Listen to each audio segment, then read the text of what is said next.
안전한 음주라는 작은 미니어처 양주병에 들어갈 정도의 양인 소주 4잔 정도니까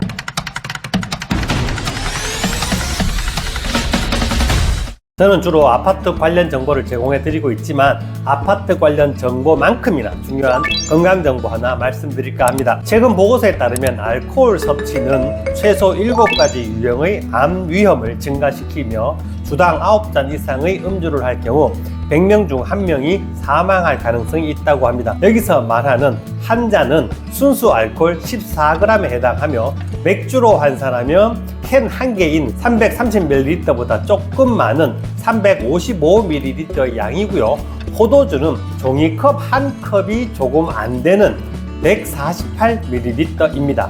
위스키는 제가 지금 들고 있는 500ml의 이 작은 미니어처 양주병에 들어갈 정도의 양인 44ml에 해당하며 소주로 환산하면 소주 4잔 정도니까 반병 정도의 양입니다. 여기에 자료를 보면 적당한 음주가 심장 건강에 도움이 된다는 얘기도 있지만 최근 연구들은 안전한 음주란 없다는 결론입니다. 심지어 단 한 방울의 알코올도 암 위험을 증가시킬 수 있다는 연구 결과도 있습니다.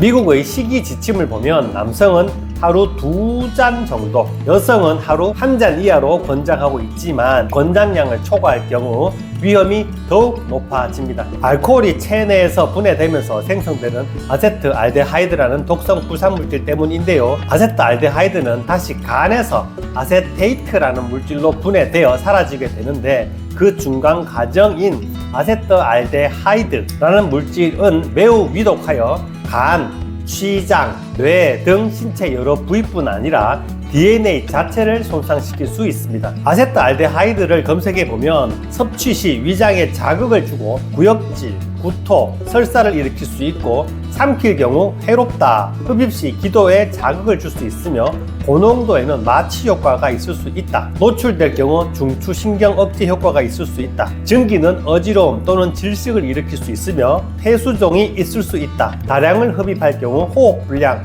경련, 호흡계 마비로 인하여 사망에 이를 수 있다라고 되어 있는 독성 물질입니다. 또한 아세트알데하이드는 DNA의 손상을 유발하여 세포가 제어되지 않고 성장하는 악성 종양, 즉 암덩어리를 형성할 수 있습니다. 유전적 요인이나 개인의 건강 상태에 따라서 아세트알데하이드의 영향은 다를 수 있지만 한국인의 약 30%가 아세트알데하이드를 분해하는 효소가 적어서 이 독성 물질에 더 오랜 시간 노출될 수 있습니다. 알코올을 섭취하면 몸에 염증이 생길 수 있습니다. 이는 알코올 대사 과정에서 산화 스트레스가 발생하여 염증을 유발하는 것인데 다양한 분자의 불균형이 생기기 때문입니다.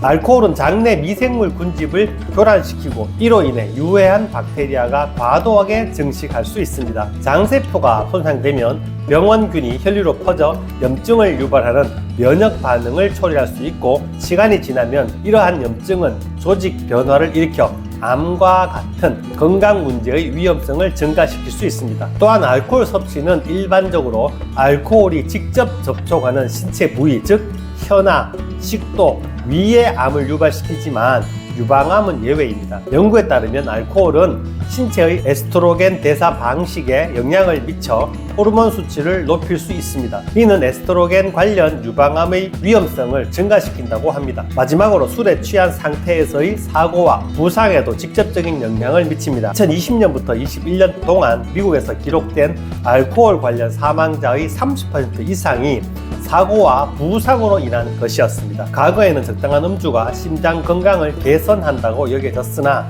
최근 연구들은 이러한 주장을 반박하고 있습니다. 2024년 미 국립과학공학의학 아카데미 보고서에서는 적당한 음주가 심혈관 질환을 포함한 모든 원인으로 인한 사망 위험을 낮출 가능성이 있다고 했지만 동시에 일부 암의 위험을 높일 가능성도 인정했습니다. 세계심장재단은 알코올은 심장에 좋지 않다고 강조했으며 미국 심장협회는 과도한 음주가 고혈압이나 심부전증과 관련이 있다고 밝혔습니다. 결론적으로 적당한 음주는 건강한 생활 방식에 포함될 수 있지만 개인의 위험 요소를 고려하여 음주에 대한 자신의 균형을 찾아야 할 것으로 보입니다. 지금까지 친절한 생활 연구소 김도영 소장, 김 소장이었습니다. 내용이 도움이 되셨다면 좋아요와 구독 부탁합니다. 그럼 다음에 만날 때까지 안녕.